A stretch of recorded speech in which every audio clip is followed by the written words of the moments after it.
Oh, I can't hear anything.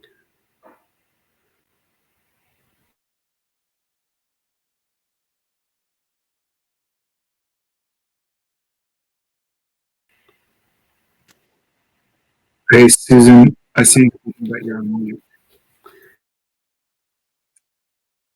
Try that again. Okay, welcome to OSU PDC Pro Office Hour. This is the office hour for Oregon State University, PDC Pro Fall 2024. This is call number 9, and the next lesson is lesson 9, Building Survey and Zone 1 Design, due next Monday, February 24th at 9 a.m. Pacific. All right, welcome everyone. I'm going to unmute you all here. Hi, sorry for the delay and thank you for waiting. If you're here. Yeah. Come on. Hi. Hi, Sophia. Hey. Yeah, it's not, I don't know if it is it because it's a holiday that you could make it. Yeah. No, honestly, I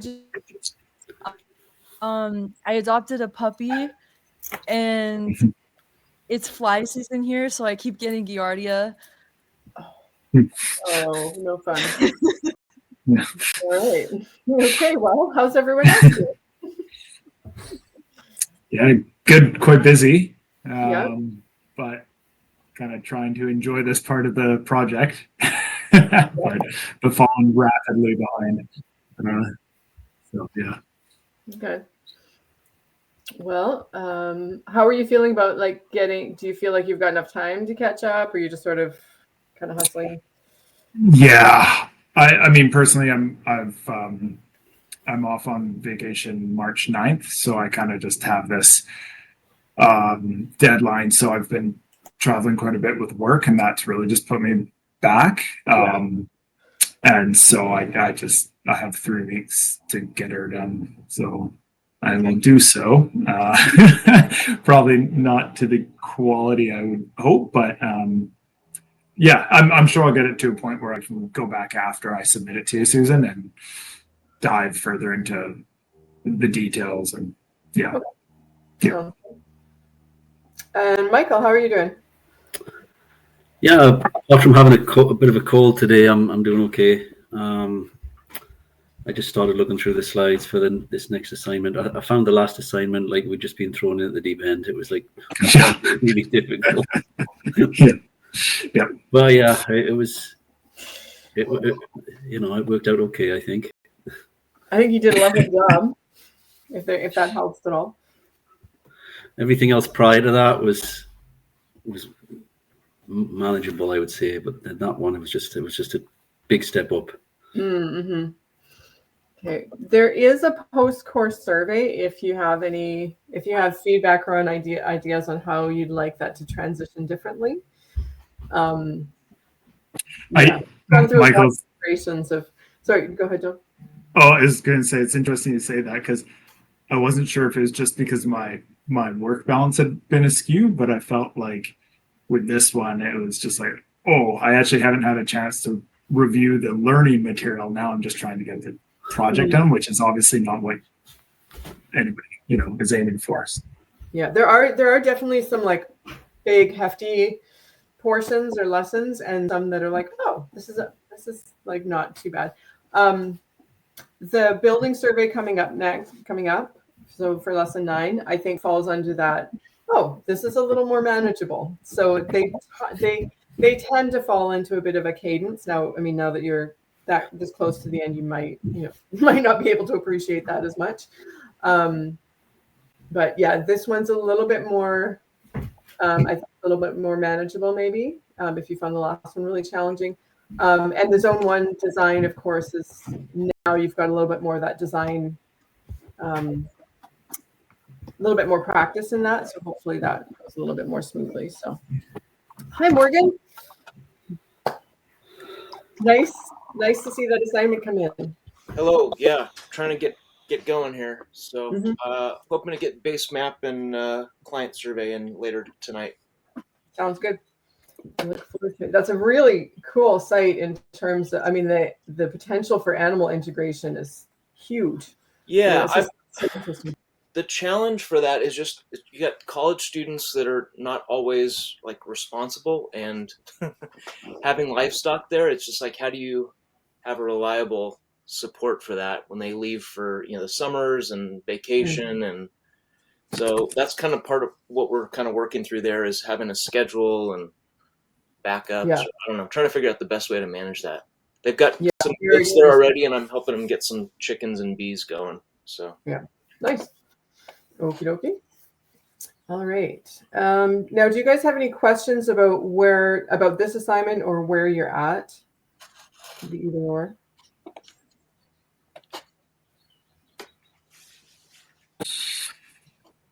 Or I can hop straight into a share and go and kind of whip through the building survey and zone 1 design. Would you prefer that? That sounds Be helpful for me, I think. Yeah.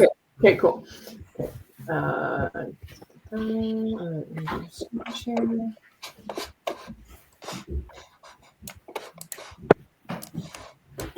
Sorry, one of the reasons my marking fell behind in the last couple of weeks, my computer was out for almost 2 weeks. With a hard, and it actually somehow affected like just about every computer in the house. We had 4 computers that went into the shop at once. I was like, I don't even have backup.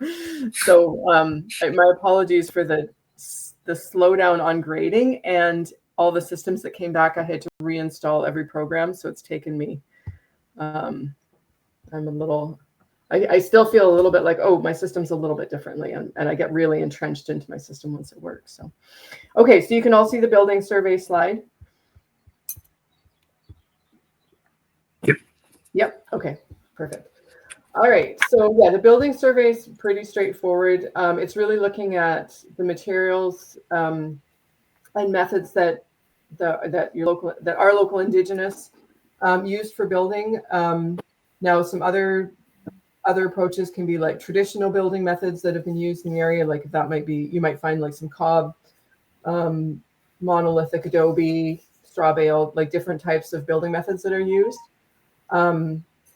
Now, one thing that I see come up really, really often with students in this particular portion of the course when they get to the SWOT analysis is that they find that there's a lot of the methods, particularly from the Indigenous past, that don't apply to their project. But having an understanding of like what local materials are at least available or were available. For instance, a lot of up and down the coast, there's a lot more nomadic housing that was used and built primarily from, say, willow, like small pole wood, mule fat, so like small diameter wood that was used to build wigwams and inipis and small structures that could be taken down or left behind without a lot of kind of impact on the landscape. And a lot of those may not seem like they have much relevance to current building methods. It's worth understanding and exploring from the perspective of thinking about things like airflow or the amount of resources that we're using for permanent housing here, sometimes in landscapes that really maybe shouldn't be permanently settled, permanently occupied, or so just, kind of keep an open mind as you're going through it. Some people have found really creative ways actually of like somebody actually built their kids a wigwam from small pole wood that they could gather locally. Or, they've explored using some of those methods, like just for a small structure in their backyard for like a chicken shelter or something like that. So just keep an open mind as you go through it. Some of that may not be relevant to your design, but it's worth exploring and having a better understanding from a historical perspective. So that's really, there's just the building survey and then a straightforward SWOT analysis. So, your threats of like current building materials might be, the fact that stick wood construction burns really well. A lot of our ventilation patterns tend to draw embers into attics and small spaces, which is often the reason that structures burn. So you can think like things like that. Weaknesses in Indigenous building methods, weaknesses in our current building methods. Really, just look at like whatever comes up as you're exploring like what local building patterns are. And then your if you've got any questions, drop them there. Okay, your zone 1 is going to, of course, be a little more involved. So you're going to start with your base map with your zone 1 highlighted. So now you're going to be going back to where your zone analysis earlier in the course. So just bring in your base map here, make sure your scale's accurate, your legend is accurate, double check all of those pieces. Now's a good time if you want to update anything on your base map, clean anything up, given what you've learned as you've gone through the last few weeks. This is a good place to do that. Okay, so here you're going to be describing and using images that show the existing conditions. So what is it like right now? Here's your base map with some photo reference icons, so just showing where those photos are coming from. And there's some nice examples here, like different ways to lay it out. I really like the color border approach for specific photos. So yeah, there's just some nice examples there from what people have done. Okay. Here's for your existing conditions, zones, microclimates, and cross sections. So this is where you're going to include the cross section that you did earlier. Oh no, this is going to be specific to your zone 1. So I cross section line here, a little bit of a close up of the microclimate from that particular section where your zone 1 falls. Oh. Don't forget your image titles, image numbers, all of that relevant information. Sometimes those get dropped because there's a lot, it's kind of a lot of boxes to fill out. So just don't forget to give a descriptive image title. Okay. So here you're going to put in your grayscale zone 1 design area and label the design pattern. So this can be things like water reticulation. It can be ways that you're moving nutrients around, a particular pattern of integrating like food forest with say like chicken manure or something. Any of those patterns that you've highlighted earlier, you can use some examples like here they give cold season, solar bowl, edible windbreak, capture overland flow. So things like that are kind of a general overview of what type of a technique you're using. And then what specific strategies you're going to do that. So are you choosing particular, a particular type of tree? Are you doing a food forest? Are you going to do more of like a savanna approach? Is it a seeding area? Just go ahead and describe how exactly you're going to build that out. And here is a little kind of a micro view of your base map with the area of focus for the map above. Any questions so far? No? Okay. Okay. All right. And then sorry, go ahead. Sorry. No. Okay, so throughout this course, we're adding the well and access to the site. Mm-hmm. And so I'm wondering if for my initial base maps, I should include the placements of these, or is it like I add it for this slide, or do all base maps have to be the same? So this is something you've been building out as we've gone through the course. Yeah, it's just started now. Like the well is not being put in, but we made the access, so we made the road wide enough for the well rig. Gotcha. Okay. That's a good question. Yeah, usually sites aren't, well, put in what you know for sure is going to be there. Like, is that well site like tested and secured, like for sure the well's going there? If they haven't drilled it yet, then they're not going to be 100%, right? Yeah. Okay, but there's a road access in there. So put the road access in. Hold off on including the well site specifically. If that's part of your zone 1, then that you could include that as part of your design. Because I mean, often the design is going to change. Like, oh, we actually, we drilled for water there, and there wasn't actually, or we tried a different site, and that's fine. But I would capture whatever is existing, like right in that moment, even if it wasn't necessarily at the beginning of the course, but get it onto that base map. Anything that you're like, it could go either way, put it into the design portion.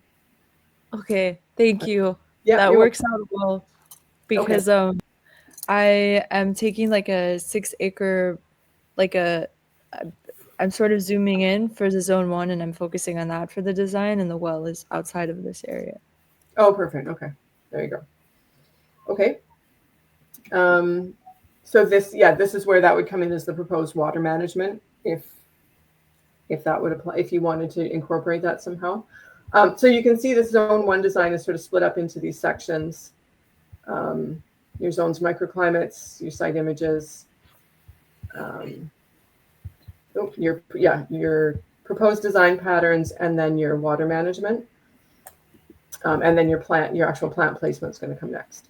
So this is where you're going to include any type of specific water management, from rainwater capture to irrigation to it can be swales to manage like overland flow, or any kind of like micro basins. All of that can go here into your proposed water management with some images and describing what specific strategies you're going to use. Okay. And then this is what your actual proposed plan is. So different elements here. Okay, maybe not.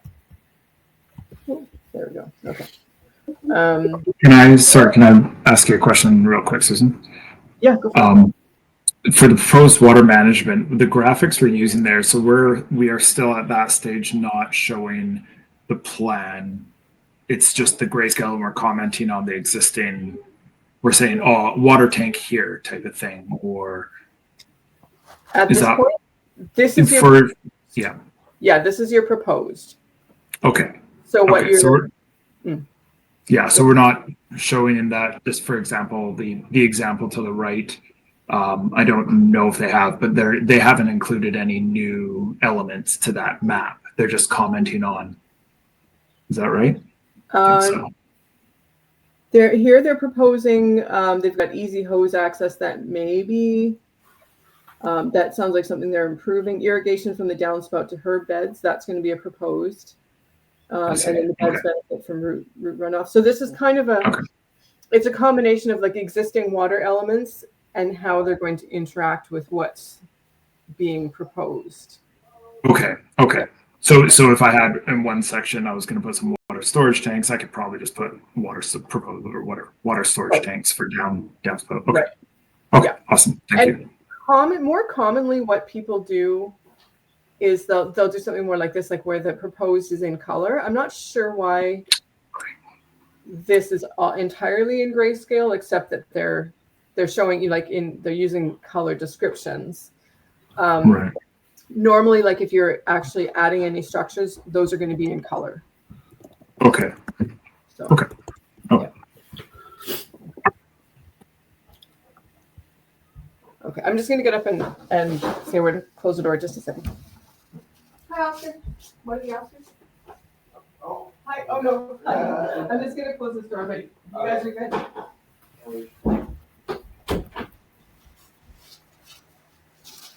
Okay, sorry.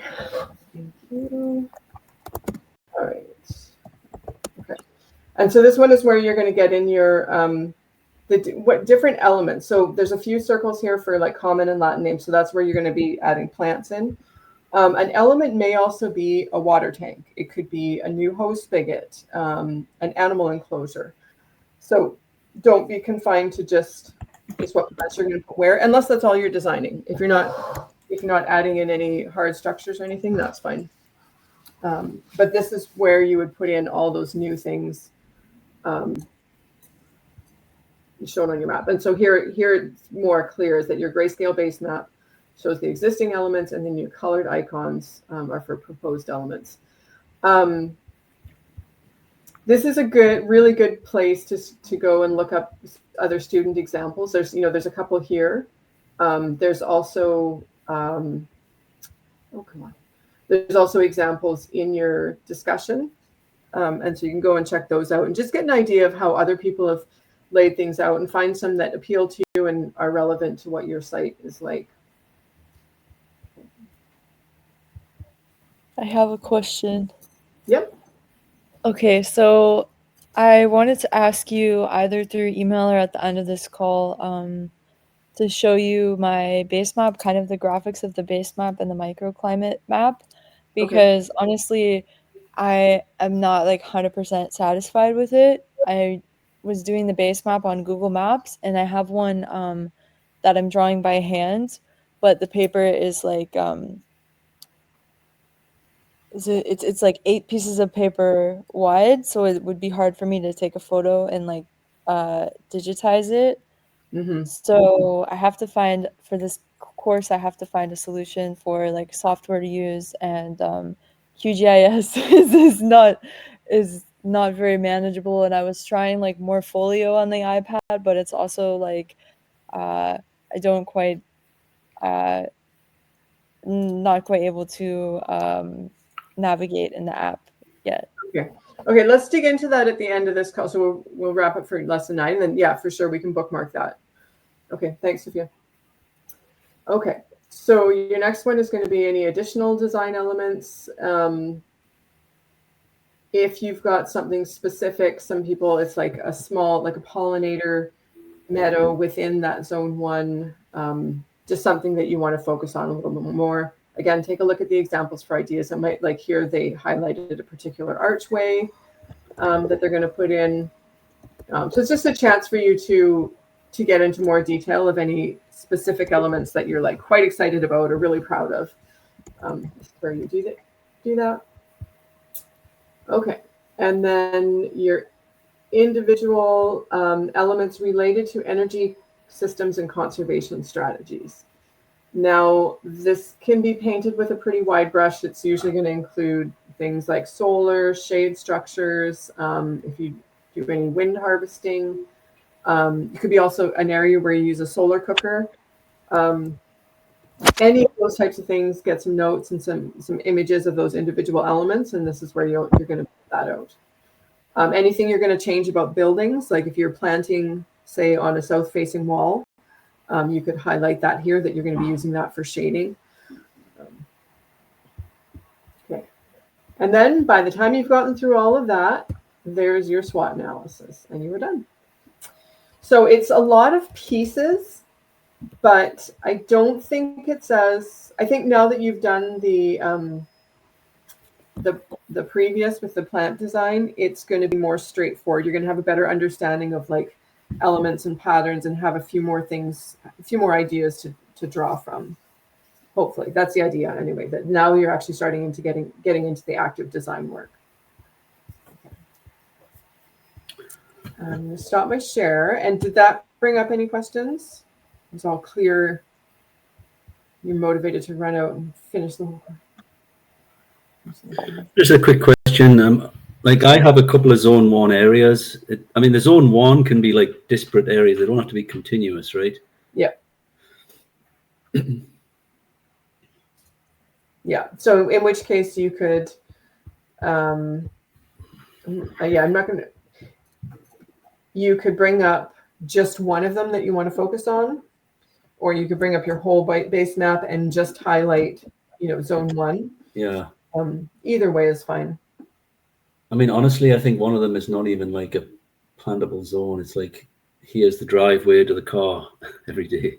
Right. There's some things like that they're not really going to have any kind of interesting or useful design elements. I mean, the exception might be if you were planning to tear out the driveway, install a cistern underneath, put permeable pavers, and like plant something like that, where you're going to do something really innovative. But if it's just zone 1 because you use it every day, but there's no real design element to it, then just focus on where you do have a more interesting story to tell. Yeah. Makes sense. And Susan, if our zone boundaries from when we did it a while ago to now just kind of perceptively have changed based on going through the exercises and kind of appreciating the land and land use more, I mean, I presume that's fine as well. Hey. Oh yeah. Okay. Yeah, but we like evolution. Evolution is good. Okay. It's one of the principles, I think. Yeah. Okay. Yeah, exactly. I don't know that it specifically is, but yeah, I appreciate evolution. So yeah, we can roll with that for sure. Okay. Cool. Yeah. Right. Now, do we want to? Can we move on to tackling Sophia's question, or do we have any more about on lesson 9? We can also come back. Yeah. Okay. Yeah, I'm good. Okay. Sophia, so are you working? Just so I'm clear, are you working on a computer or on your tablet still? I'm working on a computer, but I have access to tablet. Okay. Okay. So that's because the tablet to do your design work would be, it's great for like doing little SketchUp maps, like when you're out on the landscape and stuff, but to actually do your design work would be pretty challenging. Do you mind if I bring your project up? Yeah, that would be great. Okay, let's do that. I just have to navigate to it. It's going to take me a minute. Unless you have it open and you want to drop the link there. But yeah.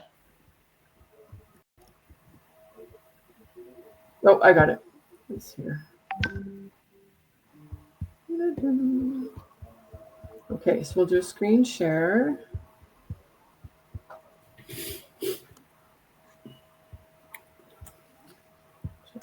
Okay.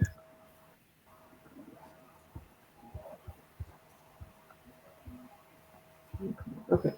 So where would be best to navigate to the base map? Do you have anything? Oh yeah, okay. Yeah. So like the graphics of this, Okay. I'm like, this is not what I was intending this base map to look like. So I'm trying to think of ways to improve it. But after spending many more hours on the site, I have a better understanding of it, and like I know where everything would go. Okay. Yeah. So I don't know Now, if I should explore other softwares or. So my first issue, I appreciate that it's a 3D. Yeah, it is a little hard to see, especially with all the pins in it. I would always say remove a colored background or put a white background behind your legend, because it makes it really difficult. It kind of makes it's just harder to read that background or read the legend without a white background on it. Now, okay. So the blue is surface runoff. Yeah, this one I haven't added. I was using this slide kind of as like a layer for this Google Earth image. Yeah. And that is the Caverata. Okay. Okay. I would, for your base map, I would really skip trying to do the 3D. I mean, it's cool. But just, I mean, this is because this is, I'm just trying to tell longest, shortest, average. Okay, so it is kind of a trapezoid, like it's not an even rectangle, right? Yeah. Okay. Let me. I want to see what this looks like from my perspective in Google Earth. Now, I'm probably. I don't want to make you guys sit here while I reinstall Google Earth because that would be really annoying. And I had a similar question just because I'm at the same place there. Oh, sure. Okay. Are we supposed to just get the image then from Google Earth and then stick it in as our base map and do all of our line drawing and objects in Google Slides then? Because it seemed like Google Earth was a little bit more cumbersome to try to do all Yeah, generally that's what students do. Now there's some caveats to that. Drawing a property boundary, for instance, is kind of easier in Google Earth because if you have lat and long for corners or something, you can mark it out. I've generally tend to do a lot of back and forth of like downloading the image with a really, really faint property line that I've drawn in Google in Google Earth. And then when I bring it into slides or into a graphics program, then I make like a clearer, more visible boundary around that. So I was a little bit shocked and horrified when I started like in Darren Doherty's like farm planning programs, like how much back and forth there was. Like I thought it was really like you bring up the address, oh, you draw a nice property line, you like draw where this is and that is, and you know, boom, your map is done. Like it's really not like that. So if you're struggling with it, you're not alone. Generally, that seems to be the best approach when you're starting out. I use Affinity Designer for my nice clear editing because I can do all the different layers. There's definitely a learning curve to it. And so if you're not familiar with like moving from Adobe Illustrator to Affinity Designer was fairly straightforward. And I think from Photoshop to Affinity Photo Pro or Photo would be pretty straightforward too. But if you haven't worked with that kind of a design software where you've got like multiple layers interacting and you've got to like, you know, move layers to like change what's on top and group them. And I think the best approach is really just start with Google Earth, get your property boundary, make sure that you're directly overhead so that you don't have this like distortion, you know, where it's like as a perspective, it's like going way at an oblique angle. So make sure your image is from directly overhead. Save that image, like Google Earth has the save image icon. Save that image, it'll give you a scale. Don't do a screenshot, because if you do a screenshot, you won't get the scale, and then you don't really know what scale you're working at unless you've got like a very clear roof line, like a patch of concrete or something that you can measure really clearly and get that scale. And then take it into Google Slides. Like a lot of us kind of have dubbed the Google Slides the accidental editor. It's similar to PowerPoint in that respect, like the accidental graphics program. Like it wasn't intended to be that, but it does work well enough in this context to get you some decent enough pictures. I know a number of consultants that will only ever put together a design in like PowerPoint or Google Slides because it's good enough for most clients. Like Neil Bertrando used to be an instructor in this same course, and I'm quite sure that he's basically only really built designs in one of those two programs because it's clear enough. You can show the main elements. You don't spend a whole bunch of clients' time and money fiddling around with a more complex program. So you're fine to do just that. Now, Sophia, now where are you at with this base map? Like this is I'm just trying to see, what is the yellow dotted line? That I was gonna move, and it was gonna be the road access. It's not in the right spot, but on my property, there's no overground or underground utilities, no like faucets, no water. Okay. So there's a lot of things that are not mapped. The trees, like there are like really dense forests, so there's really like hundreds of trees. So each of these, I might change the legend to be like, well, that's more microclimates. I don't know. Like I can't put the hundreds of trees with Google Earth. No, you could draw an area. I mean, is that draw areas. Like not okay. I wasn't sure. No. Yeah, I wasn't sure about I think I can do it on my iPad and draw it, but I wasn't sure about like how to make things exact because I walked the land and then I took like coordinates for each tree. So I sort of started mapping with like special trees, but they are in like the exact placement. Okay. Good. Very cool information to have.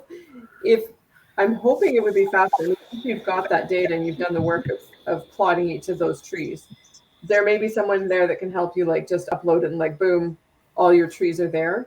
That level of resolution is only helpful if you are going to be like, if your design is going to be interacting with those individual trees. Like we're going to be for instance, creating like a 3-phase woodlot management program. Phase 1, we're going to take out this set of trees, like say 1 every 20 feet or 20 meters or something. Phase 2, we're going to take out this other set of trees and replant here. Like that's the only context that immediately comes to mind where that level of detail or resolution would be really helpful to you. So for the sake of it, just draw like heavily treed area. Okay. Yeah, Perfect. you're fine. Yeah. That's good news. Okay. Okay. Yeah, and with the orientation being tilted, I'm not sure how to work around this because I chose this graphic because it has all of the contour lines. So that is the issue that I run into. Yeah, so this graphic would be useful as a base map if all of the lines follow the contours. But you can see that they don't, like this potential, this proposed road doesn't follow. Like it doesn't. Oh yeah, that's just random. For instance, and these like, the straight blue lines, like they don't follow with the topography. So if they were actually part of the mapping from that, they'd be useful. But as it is, they're really rough estimates. So it's really cool to have that 3D overview and definitely include it. But as far as your base map goes, just go with a 2D straight overhead image that's clear, and then you can draw, lines and like your roads and any access, stuff like that on there. Okay. What do you think about the approach of like keeping this contour background and then I go on my iPad and I draw like the water flow like 90 degrees to contour and I try to like do that?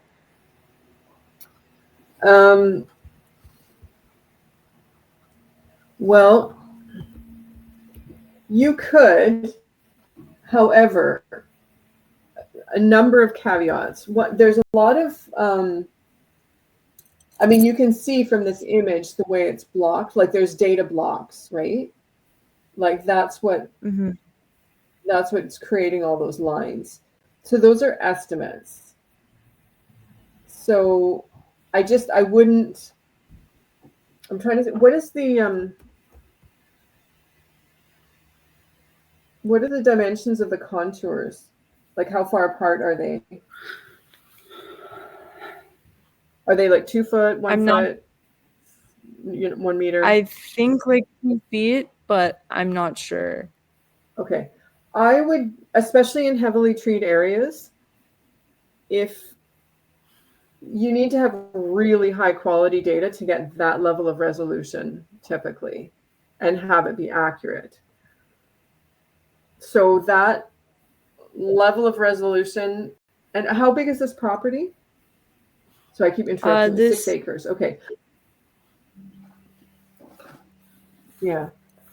That level of resolution on a 6-acre property would be very suspect to me, especially with heavy tree cover, because oftentimes what happens is the tree cover comes out as a change in elevation, and it's not. So not what's the source of the data? Like, did somebody do a drone flyover, or is it a government data? We have a topographer in this 6 acres. It's on 36-acre parcel. So they went with a, I don't know what it's called. It's like a tripod that beeps and they bring it around. Okay. So it's been actually So like that's how ground surveyed. It's been ground surveyed. Yeah. That's pretty incredible. All right. Well, I might check with them, because these like the little crosshatch lines, that something funny, something's weird there. But just check with them the accuracy of that. Be that as it may, the straight lines on a 3D topographic map don't really make any sense, because they're going to be very rough estimates overlaid on a very exact, or attempting to be very exact depiction of the landscape. I noticed that the areas where we have these sharp, like the straight lines, it's in the areas that, like, if you look at the Google Earth contour, in the areas that are forested, and the whole property is not forested. In some areas were cleared and like previously cleared, but the areas where this is like the forested zones. Yeah. Okay. So that, yeah, there's an estimate there. Okay. I think moving forward, just to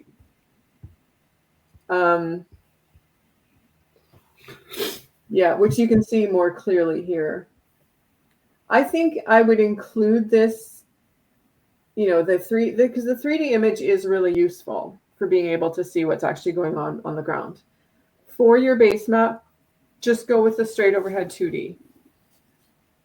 It's going to be a lot easier to plan, because if you want to be planning with a 3D model, you have to be actively working with that model and like laying roads on so that the road looks like it goes like that on the map, because that's the way the contour lines go, right? Or, you know, this way, like so that they actually follow the contours, or they follow the topography might be a better way to put it. And you eliminate that extra layer of fairly finicky work just by doing it straight overhead 2D, which is always going to be useful to you anyway, just to see, like, you know, what does this look like from an aerial view. Okay. For the contours, I was like, I'm unsure if I have to draw the contours or I don't know. I was, yeah. Like, I have to redraw the contours if I do a aerial. Okay.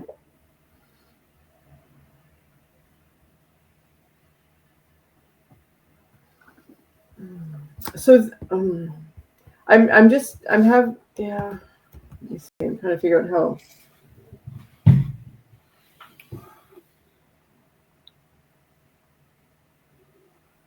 I'm trying to decide, like, I'm trying to read from the information you've got here.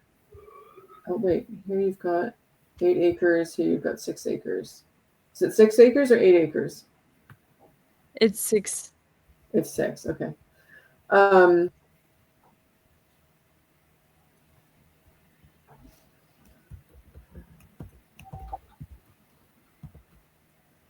Okay. And these, also, this is like the whole parcel, which is bigger than 6 acres. The 6 acre portion, well, it's not the whole parcel, but it's like the 6 acre portion is these UV WXYZ. Oh, I see these points. Okay. Yeah. Yeah. Okay.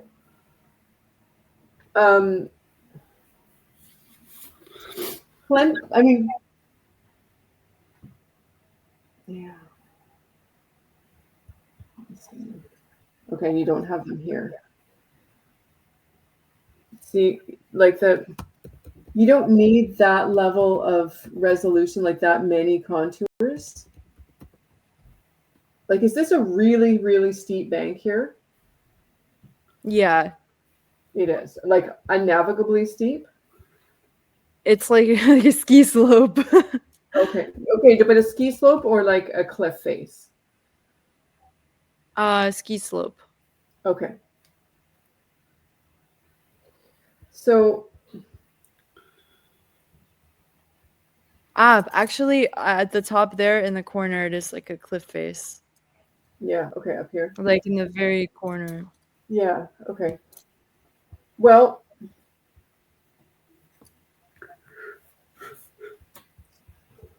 I think, I mean, given that you're staging the course, like, I want to make sure, you know, if you can finish, you know, we can get you there. Like, these contours are so tight, they're not even, you can't even see them without zooming in. You have a topographer there with you? I have a topographer, but I also feel like,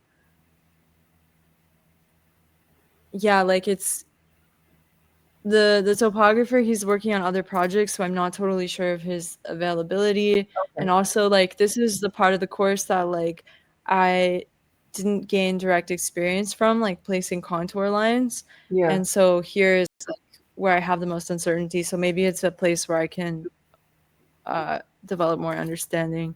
Yeah. I would just like to see if you're going to use, you could go ahead with just a straight aerial view and don't worry about the contour lines for now. And we can Okay. work out on getting you a contour map that's more usable and more clearly accurate. Like, I mean, you could get away with, seeing contour lines that are like 1 or 2 feet apart or a few feet apart. Okay. I'd like more information about that data before saying like, oh yeah, just go ahead and use what you've got. Because if you start drawing lines on this 3D map, then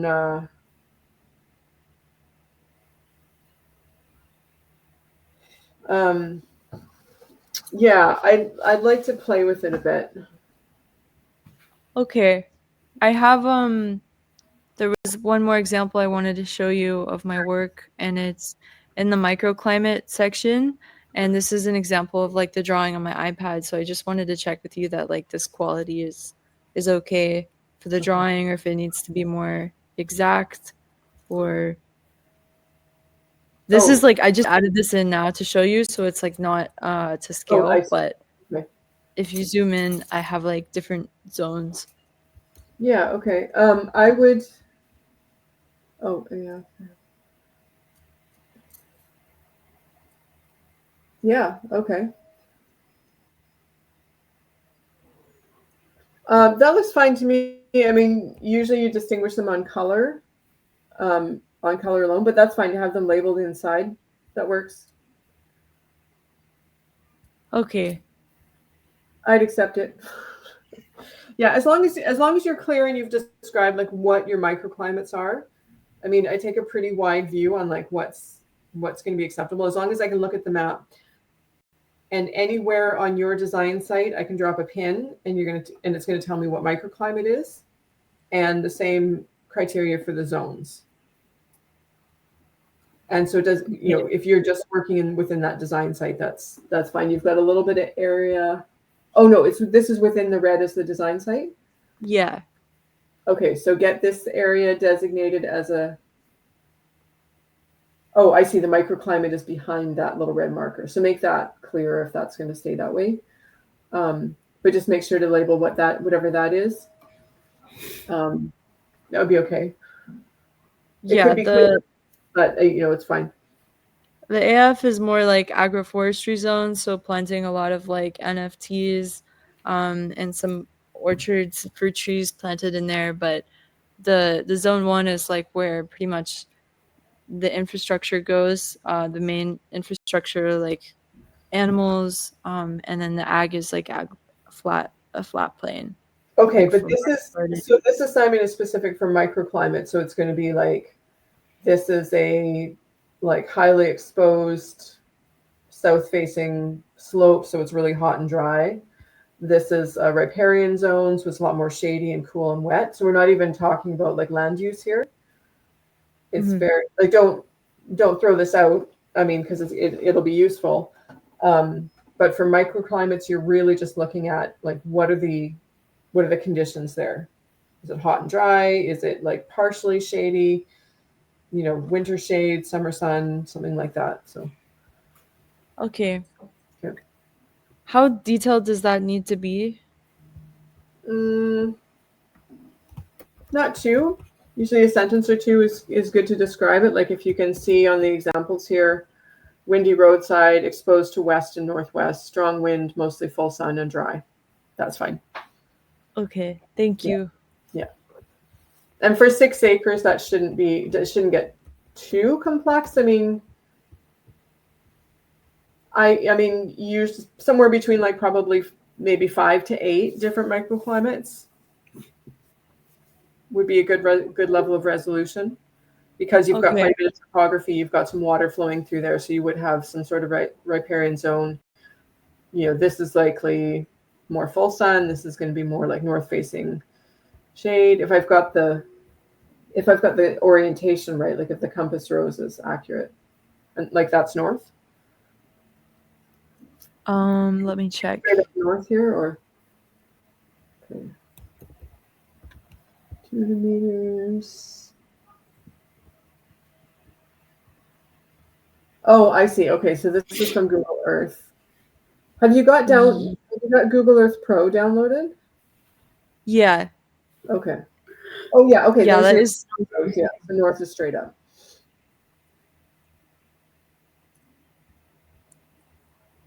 Yeah. So this is likely a little more shaded, temperate. This is going to be your full summer sun slope up here. So.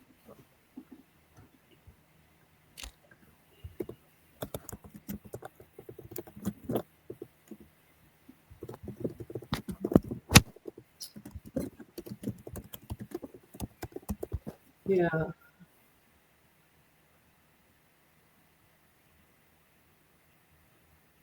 I think I'm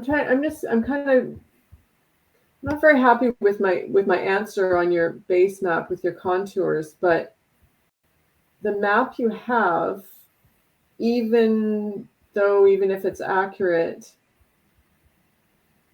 if those contours are accurate, they're at such a high resolution that even like zooming in, like it just pixelates, right? So you can't even really use that. They don't give you that much information.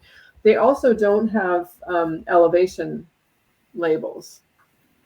Mm-hmm. So you need some elevation labels somewhere in there to tell us, like, where we're going from up to down, because that's very easy to get disoriented on a topographic map without any elevation kind of reference points. So I don't think there are like I saw in the resources like a elevation contour thing for like the United States, but I don't think there's one for this area. if they have that, if they did a survey, they will have that data will be in the file. Like that will be part of the geographic data. Why don't maybe I'll email you with some questions just to clarify, and you might even be able to email me the data file or the shape files. And Okay. I can play with it and see what we can get out of that. Okay, I'll get the I'm data. no like GIS wizard by any stretch, but I have played with these kind of files, enough that we might be able to at least figure out how to get those markers on there. I was at a point where I was every day crying because of QGIS. QGIS. I mean, QGIS is a great program, but it will make you cry if you're in any kind of a time crunch. Yeah, no, it's like next. I will say, actually, for any of you that are interested, including you replay, I'm going to stop the share here just so. Georgie Pavlov, who works with Darren Dougherty, has just published their Learn QGIS library. Oh, you probably have to be a member. Let me see. The very least, he should have a.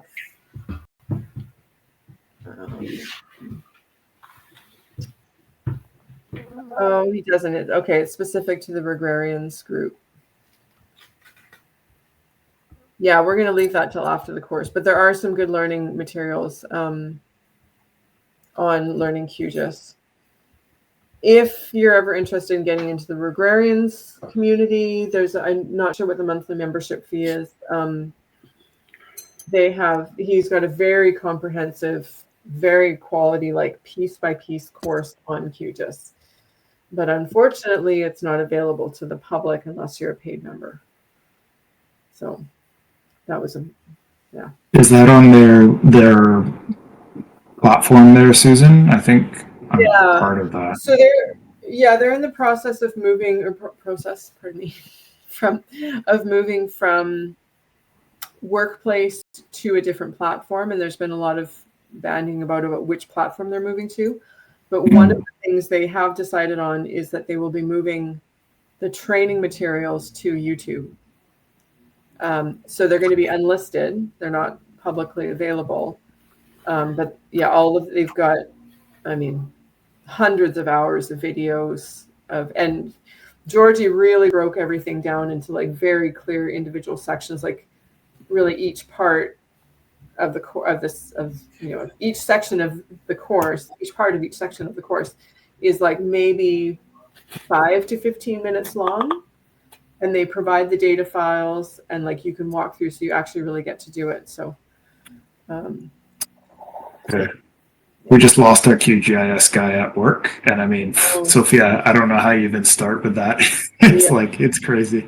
Yeah. Well done for trying.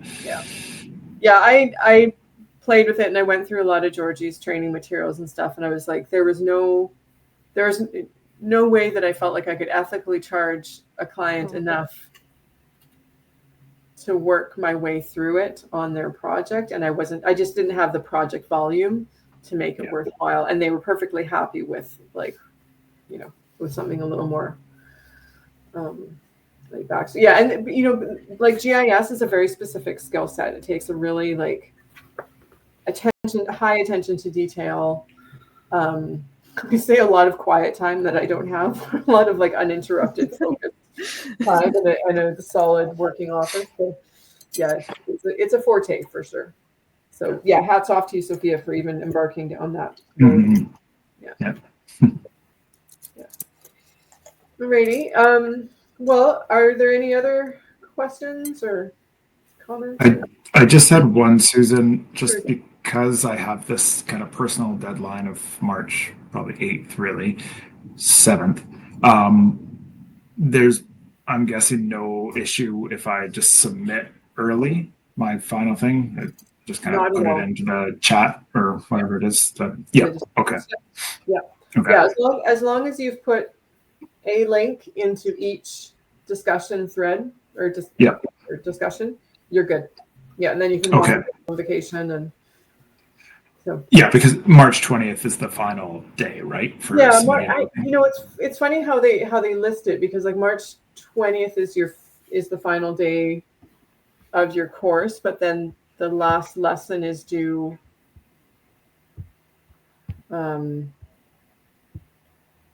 the only reason I'm hesitating is because I double check this and then I'm like, it always catches me by surprise. So lesson 10 assignment is due March 10th. Right. It's early to me. However, that gives us that week, a week to mark, a week for you guys to provide any revisions, updates, feedback and stuff. And so then the course really closes like, what do they say? It's on the 20.